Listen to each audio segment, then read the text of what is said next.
Okay, hello amateurs, and welcome to another episode of Hot Topics from the Amateur Rugby Podcast. This is recording live on Facebook on Thursday, October the 1st, 2020. And I'm proud to say this episode is sponsored. We've got a sponsorship from the great British clothing brand Raging Bull. Raging Bull was founded by England Rugby World Cup winner Phil Vickery, and I'm very excited to be partnering with these guys, as Phil is the same age as myself, and I was fortunate enough to play against him a number of times in schoolboy rugby. I've known about Raging Bull since the company was founded. They put an emphasis on contemporary but wearable clothing with the entire range and available in sizes from small all the way up to 6XL. So there's something for literally everybody. The tallest second row, the biggest prop, everyone. Listeners of this podcast, that's you, can now get 10% off their order at ragingbull.co.uk when you enter the code ARP10 at checkout. That's 10% off your entire order at ragingbull.co.uk when you enter the code ARP10 at checkout. And guys, there's a sale on at the moment as well, so I'll get there as soon as you can and get some bargains. Okay, time to move on with the show. So, mystery guest, would you please reveal yourself? G'day, how you going? My name's Jonny McMurtry. I'm a rugby coach, but also a sports psychologist, researching sports psychologist based in Brisbane, Brisbane, Australia. As you can tell by the accent, originally from Ireland, but been fortunate enough now to live in Brisbane for the past 15 years. So yeah, and that's where my coaching career, to call it that, really started and took off from there. So yeah. Awesome. Okay, so we're here really to talk about participation primarily today, and I understand there's a story involving your son and his participation in rugby. So I'd love to hear about that. Yeah, so my son was like most fathers involved with age grade sport. I coached my son for quite a few years in his early life, but when he reached the age of about 11 or 12, we both made the decision that I think he should be coached, by somebody else than me. And he stepped into, quite a good player, stepped into to call it high performance levels and whatever, and actually dropped out of rugby twice, which broke my heart twice, to be honest with you.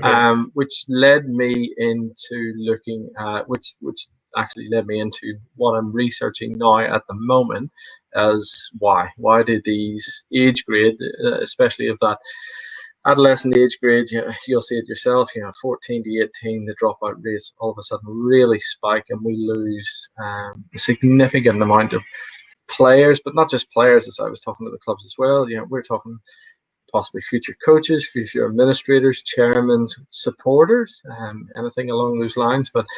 But yeah, my son Jacob dropping out at that age really sort of led me down that path and asked that question of why, what are we missing? He came across asking his friends and his coaches, it was to call it overzealous coaching or coaching more for themselves as opposed to who's in front of them and the players, and possibly just a bit of misalignment into what their messages and what they were trying to convey versus why the players are actually there. So that was the bedrock of the question, the research, and it sort of grew and blossomed, to call it that, from there. So okay, sure. Have you got any examples of exactly what happened to your son? Some what some of the things were that made him not want to carry on? Possibly the main one that sticks out. So the rugby season in Australia for age grade level starts around March. So they come back after Christmas. They have about 6, maybe 8 weeks of getting a bit of training, start back to school, and that settlement time. So yeah, you're talking about March. So when he was around 14, played for one of the very good club in Brisbane. And they started their pre-season training, I use that in inverted commas, around late October. So we're talking, it's 4, maybe 5 months before the rugby season would even start. And as I say, this is like 13, 14 years of age. So, and again, that was when this is what we're here for. It was very much, there was a lot of sort of, flags in the, flags sort of dug into the ground and whatever. This is what we're here for. This is what we're trying to achieve. And again, 14, Yeah. They're there to make friendships. Actually work out. If this is the game they want to, love and be part of when it develops later on. Let's say for them to commit to what would turn out to be roughly around an 8 or 9 month season at 14 years of age is it's too much. It's too much. It's too hard. It's too big a commitment, both from them and from everyone involved. The parents, the coaches, everyone around them as well. So, that's probably the main one that really stands out. As I say, he got back into rugby when he went in the later stages of school.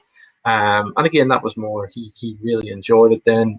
It was more, that's when it was a sense of identity for him in a school. He wanted to represent his school in a sport that he could enjoy. But yeah, the real sort of, not breaking point, but a real definite fork in the road was, as I say, that example when he was about 14 of just overzealous, over systemized. There was just, it was too much. It was too much for a 14-year-old, to take on from rugby. So yeah, I'm assuming if it was that much of a commitment, that would have probably been at the exclusion of other sports as well, potentially. Now, I'm pretty sure that diversification across sports, especially as a youth, is really important. So was that the case as well, that it would have stopped him playing other things? Well, yes, and it possibly didn't stop him from doing it, but it certainly added friction to the commitment. So he didn't. He could understand why that certain players and certain members of the squad wanted to be there, but as you said, at the end of the day, he likes to play golf, soccer, rugby league. He wanted just to be a kid, as you said, and explore. And there's so much research and so much other work out there that echoes exactly what you said. At the end of the day, that level of commitment, they're still sort of exploring, and even that volume of time in that, it was just almost too much stress on the mind, the body, everything as well. It was just too much of a commitment, especially at that age grade, for sure. So. Yeah. Okay. So tell me, Jonny, a little bit about the research that you've done. What have you dug into, and what sort of things have you found and discovered? Yep. So again, I was fortunate enough to be involved during this time when my son was growing up. I was fortunate to be involved with the some high level programs within Australia. They called it the Junior Reds, Junior Gold Squad. It took a lot of different looks to it as well. But again, it didn't feel right. It felt a bit overprescribed. Players weren't able to sort of express themselves. Coaches weren't able to express themselves. So again, I think I felt there was a disconnect. So at this time, I was studying. I was still studying my grad dip in sports coaching at University of Queensland. I was fortunate enough to be approached and spoken to by a couple of my now advisors, Cliff Mallett and Stephen Wynn, at University of Queensland. And they said, "Well, look, come aboard, do some research. Let's dig into this a bit deeper." So, and Rugby Australia was really responsive, really supportive of the ideas and questions I was asking for. So I was invited to work with, back then it was it was 3 years ago we started the research. It was the 5 Super Rugby franchises, so Queensland Reds, New South Wales, Victoria, ACT, and still the Western Force at this stage. And I questioned their what was then the Super 20 championship, so they're under 20 players. So again, it was what I wanted to find out in the predominant question. So it took a psychological framework. So what we were trying to ascertain was what they're typically trying to achieve both within rugby union and away from rugby union. So it personal strivings. It has a particular framework and questions, and it's asking them to reflect on, again, why they're involved in the sport, what they're trying to achieve away from the sport. So we digitally asked questions, and again, there seemed to be some decent trends and some decent results came through. But possibly the best thing was just this idea for a framework to for coaches to understand that you're dealing with individuals, to try and understand them and try and develop relationships and try and work out. We can be so presumptive sometimes of, you're play for this club, so you're here for this reason, or so on and so forth, and things like that. So we really dug into the answers that we got from state to state, age to age, even ethnicities, and we really pushed on just to try and break down some barriers and break down some preconceptions, that might be from coaches within both age grade programs and outside it as well, to try and really sort of break down these ideas of, well, they're only here for X, Y, Z. Well, no, actually, if you relate, and it starts at this age, especially with this age grade, when they are, they're expected to be there. They're in a high performance program. So again, there's a level of commitment both from them and from the union, other people and stakeholders involved in their parents. Even at this age as well, they've got other commitments like university, work, girlfriends. There's all this other. It's a mixing pot of emotions going on there. So we wanted to dig around. Well, you've committed to this, so why are you here? So it was interesting. And again, the real themes and ideas that we got from it was, when these players, and again, this was within that high performance environment, if you want to call that Super 20 age group players, they stepped into rugby. So we questioned them both when they're in the high performance section of the season, and then when they step back to club rugby. So when that competition finished, they would go back and they would play the tail end of the club season. It was really interesting, really consistent, that they're just there to try and achieve something that they deem important within themselves. So again, that wasn't necessarily. It was really interesting and really not responded badly, but responded strangely from a lot of the coaches that I addressed it with. They weren't interested. They didn't talk about winning competitions, winning flags, winning games, anything like that. It was just this intrinsic push to, I want to be better than what I was last season, yesterday. Just these high performing players just had that constant push and the constant drive within themselves. And again, they weren't necessarily there. And this is more so for the high performance section. They weren't necessarily there to make friends or anything like that. It was just this push, this real internal desire, and to put themselves into that man in the arena sort of the idea, where they're in there, they push themselves hard, they want to see if they can rise or float, or float or sink, sorry. So it was really interesting from that way.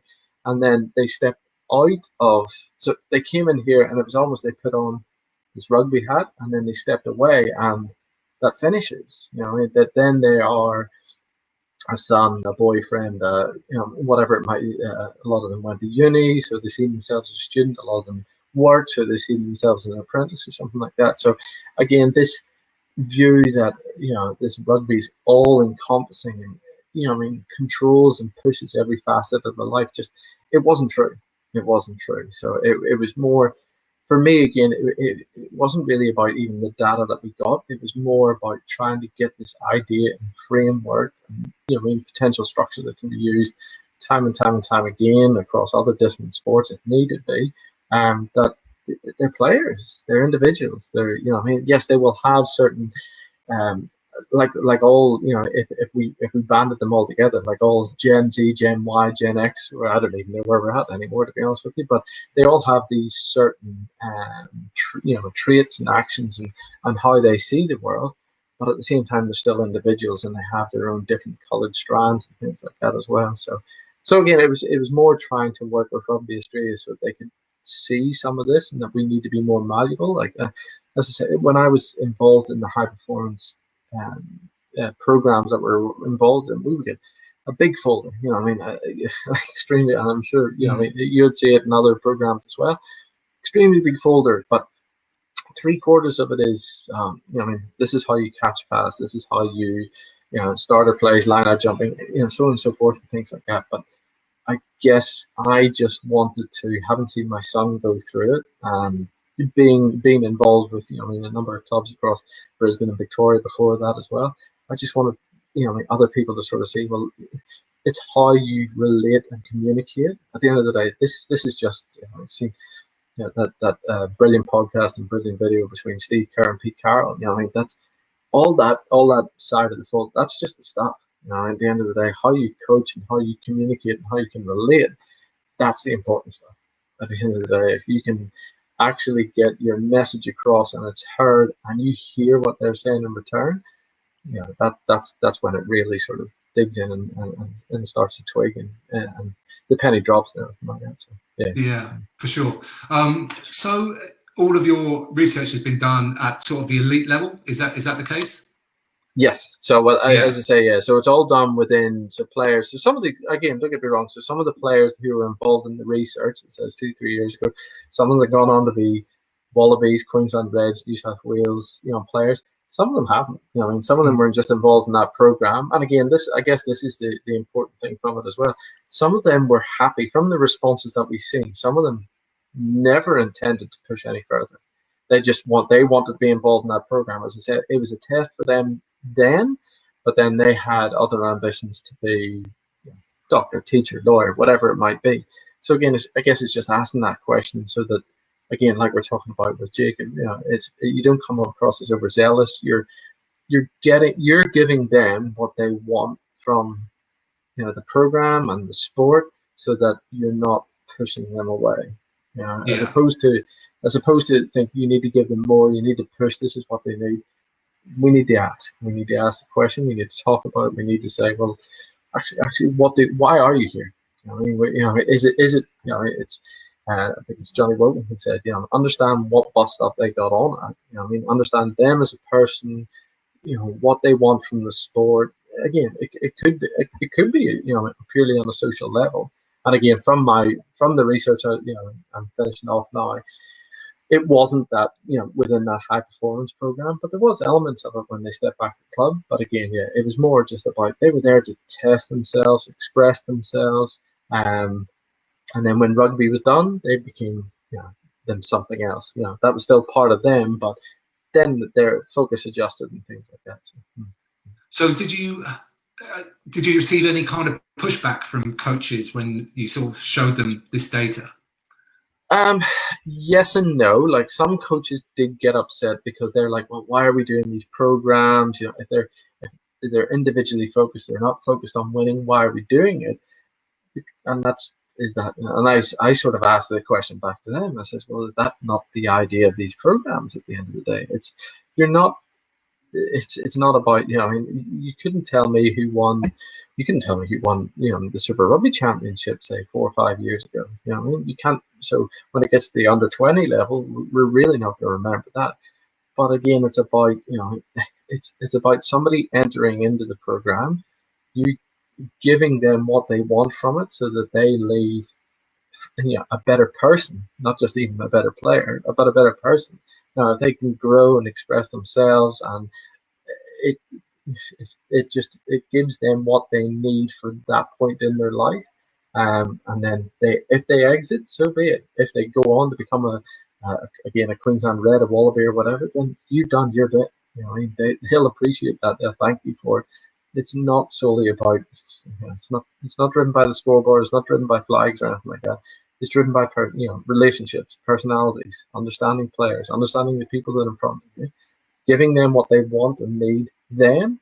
And again, that can adjust, and you have to, coaching, as you'll know very well, coaching is cyclical. At the end of the day, it's about, you offer something, they come back, you reflect, and it goes around and around and around. At the end of the day, that's why we have seasons. You can't do the same stuff every year, every season. You as a coach have to reflect. So you have to understand that the people and the personalities and the group that's in front of you every season, you need to adjust, you need to react and offer them what they need there and then. So. Yeah, and I guess along those lines, like you said, even if the player does then drop out, there must be a much bigger chance that they might come back to the game at some point. Obviously, I'm all about participation on this program, so I think this would really support that as well. Have you seen? Is the study long enough that you've seen whether that's the case, or? Yeah, and that's where. So, well, not really. You know, we, as I say, this was carried out a few years ago and whatever. And since then, it's almost the data. The data is there. The data is interesting, and the trends that have come from it are useful. But again, we've really pushed on. I wanted to really focus on the framework to try and, exactly as you said, to offer it to coaches and for them to possibly use it or possibly understand bits of it so that they can, you know, I mean, ultimately reflect on themselves, reflect on the questions they ask, reflect on the practice that they adopt, and to see, you know, if they can get similar actions and reactions from the players in front of them. So, look, I'm hoping to continue this on. So I'm hoping to start a PhD next year, essentially extending this on. Because again, a big thing for me is that adolescent. I think, you know, I mean, to come back to what you said at the start, I think we're missing that part. You know, at the end of the day, for me, it should be you get the players and you get the engagement, you get them involved for as long as they want. You know, what I mean, and keep them interested in the sport. But ultimately, if they you know, they'll go to other sports, it's making it an engaging program or an engaging season, whatever it might be for there and then. And just hopefully you can welcome them back with open arms. So that's you know, ultimately I've seen enough, especially in Australia. I've seen enough of that's unfair in Australian rugby, but we've seen enough in global rugby where players are almost pushed out of the sport, and it's exhausting. It's you know, I mean, I love the game. I love rugby. You know, it exhausts my wife, you know, because I love the game so much. I just want to see it get better, and I want to see more people be involved in it. But yeah, we just need to look at ourselves as coaches and go, well, how can I make this not necessarily better, but more engaging? So, you know, more, and again, that can be 3-year-olds to 30-year-olds. How do you make it that it's more engaging for, you know, I mean, a 3-year-old, 13-year-old, 30-year-old who's standing in front of you? Why are they here? Why are they involved in the sport? Why are they giving up their Tuesdays or Thursday nights as well?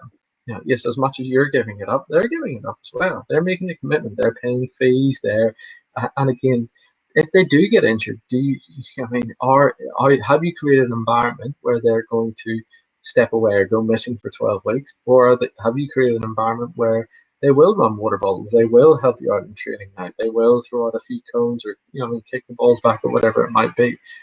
That's what it should be. Yeah, for sure. Okay, I'm going to play devil's advocate a little bit here now. In terms of the competition side of things and actual, you know, winning trophies and things like that, I'll hear plenty of people from my generation say that it never did me any harm to, you know, always try and be competing and winning games and trophies and that being the focus. What would you say to that?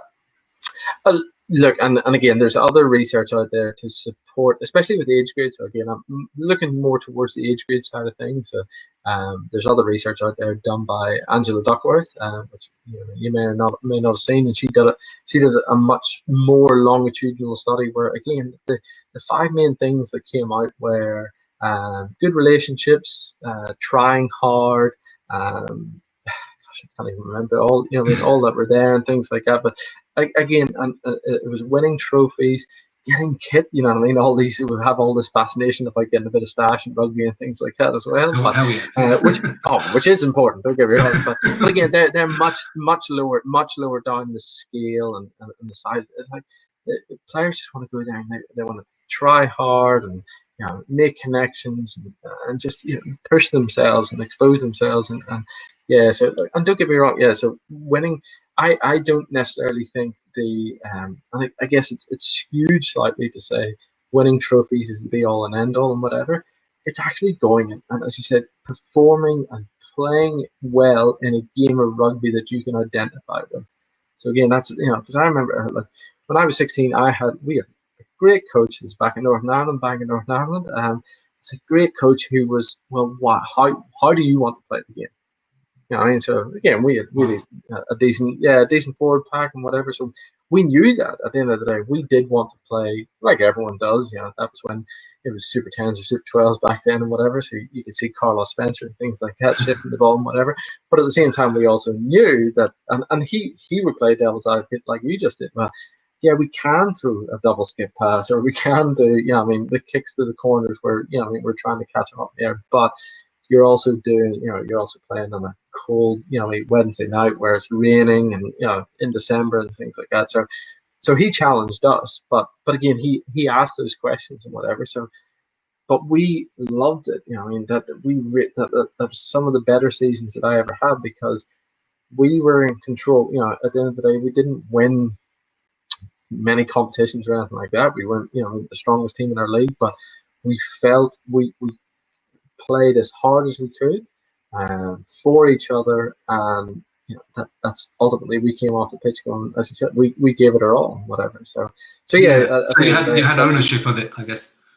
Correct, 100%. At the end of the day, the flags, the trophies, everything else, that's that's all the outside measurement. That's the outside reflection. There's a lot of good people out there who talk about, child psychologists and whatever, who talk about this. The conversations in the car, and at the end of the day, if you're asking the questions of, well, what was the score, how many tries did you score, and things like that, as an age group, that starts to embed in. Whereas you said, well, did you try well? Did you, did you, do you want to go back next week? Do you, yeah. And again, I guess this is a much more of an age grade level, but those questions are relevant at the end of the day. That's as I say, that's we did ask these questions to Jacob as an example, and he didn't want to go back for exactly that as well. But I get your question 100%. At the end of the day, that's your devil's advocate question. Sadly, is 80% of the noise that's out there. So and again, it is a pretty brutal system in that someone has to finish last, someone has to win, and so on and so forth. But again, it's actually, did you play the game you wanted to play? Did you give everything you could? Did you feel that you were supported by your teammates, your coach, and things like that? Do you want to go back and play again? It's it sounds a bit airy fairy, as you said. Coaches back in the day, but yeah, I guess that's what it is. Like we're now in 2020, nearly 2021. There is 101 ways for kids to get engagement. They can turn on an iPad. There's esports. There's all these other things and things like that. So we need, as coaches, whatever it might be, as you said, for participation. Why have we created an environment that they want to come back to next week? Yeah, awesome. You mentioned a little while ago about the fact that you've put a framework together for other coaches to hopefully use. Tell me a little bit about that, and how possibly people could find out more about that if they wanted to. Yeah, I'd love it. At the end of the day, my questionnaire was developed because of Rugby Australia didn't want too much interruption based on because it was quite a short season for that Super 20. It was a digital framework and digital questionnaire that was completed. So it was all done by SurveyMonkey. It was all shared out that way. So yeah, as I said, that it was the idea. Again, it was getting the questions there, getting the answers back, and again, it's slotted into a psychological framework that is there. It is readily available and it's used. Hasn't been used quite a lot in sport. But again, I was supported by my two advisors, Cliff Mallet and Stephen Wynn. They said, well, the nuts and bolts are there. At the end of the day, it's used for personality development. It's working out why people do what they do, and things. It's used in a lot of psychology studies out there. So we just wanted to adapt it, into a sports framework where, as you said, coaches, again, especially in shortened seasons, age grade seasons, where they don't have a lot of time possibly to connect and understand why, certain players are there, certain players are involved, and whatever. So yeah, look, I'm more than willing to share ideas and framework around it. If anybody wants to email me, hopefully you can put my email address in the show notes or something like that, or share it out there. More than happy to share ideas and share concepts of why. At the end of the day, that's more than willing to talk to people individually or as a group of why we chose to go down this line, because it just offers a clear picture, a clear snapshot, I guess that's the best way to put it, of why these players are involved in the sport now. And again, that can't change. You probably have to ask these same questions, whether even if it's the same players or new groups, pretty much every year. But it's trying to give you a snapshot of, so that at the end of the day, Jonny might be there because he wants to become a Queensland Red or whatever it might be. But Jimmy's there because his dad played rugby and he has social identity within his family, so he played rugby that way. But when he hits the age of 18, he's going to look to other areas and whatever. It's just understanding little bits, little traits, little reasons of why they're involved in the sport, just to try and offer you a more accurate and clear snapshot for the players that you're standing in front of there and then. So. Yeah, amazing. I think at the moment we're possibly struggling a little bit in the UK with participation, particularly on the male side. So I think all of this information and help will be a real benefit to a lot of people. You mentioned your website there, that's coachingthecoaches.net. And I'll put your Twitter and email address in the show notes below for everybody so that they can take a look at that and get in contact with you and hopefully dig a little deeper and find out how we can engage kids more and keep them involved in our sport for as like you say, as long as they want to be, that's the real thing. Mm-hmm. So with that being said, Jonny, they're always finished with one final question, and that is, what would you as a rugby player or supporter like for Christmas? I'm going to be cheeky. I'm going to ask for two things. So I'm sure I'm not the only person who asks for two things. But look, number one, based on what I'm talking about, as I say, I just love for coaches to understand a bit more, especially in age grade coaching, that just understand why your players are there. Just understand why they're there, and probably a bit more coach ed around the less about the nuts and bolts of rugby and more about the ever dynamic stream that is coaching, and trying to understand better why the players are there, why they're involved in the sport. Just a bit more coach ed around that. Another one I'd love to see is, I've posted about it before, I'd love to see a rugby global calendar, because again, I just think we're losing the sport through just so much. I think if there was a global calendar and understanding of just more competitions, which again, if it's the Heineken Cup and Super Rugby, be it from March to May or something like that, then the international step away, they do what they need to do. I think we're just going to open up more opportunities for more age grade players to come through. That's a cheeky one that again I've talked about a lot of time, and especially for the likes in the UK as well. Just for you guys to be playing rugby through that Christmas break and things like that, I just think it's almost cruel punishment, to be honest with you. If you could play in the evenings, June, even take a summer break or something like that. If you could play up to June and then take a summer break for 6 weeks and then come play some finals or other cup competitions later on, I just love to see that. I just think you'll see a better global brand of rugby again coming back to. I just love the game. I just want to see it grow and grow and grow. I just think you'd have so much more kids involved, especially in the likes of the UK, if it was not necessarily a summer sport, but certainly take a break. Take your main break from December to January as an example, like you do in Australia. But it's more about the heat and the cold here. So. Right. Yeah. I've got to say, I completely agree with you on the global calendar thing. I think it would just help people understand the game a little bit more and understand what competitions have been playing where and when. And obviously the stakeholders have got to agree on that, which is the big problem. But fingers crossed, that'll be on my Christmas list as well for sure. 100%. Okay, Jonny, thank you very much. And to the listeners out there, thank you for listening. Really appreciate you tuning in. And make sure that you tell your mates if you enjoyed it. That's always how I hear about podcasts, pretty much, is through word of mouth. But otherwise, on all the social channels, Facebook, Twitter, Instagram, search for the Amateur Rugby Podcast. And just a quick reminder that this episode was sponsored by Raging Bull, where you can get a 10% discount at checkout with the code ARP10. So thanks again, Jonny, and as much as you can within the current restrictions, get out and play.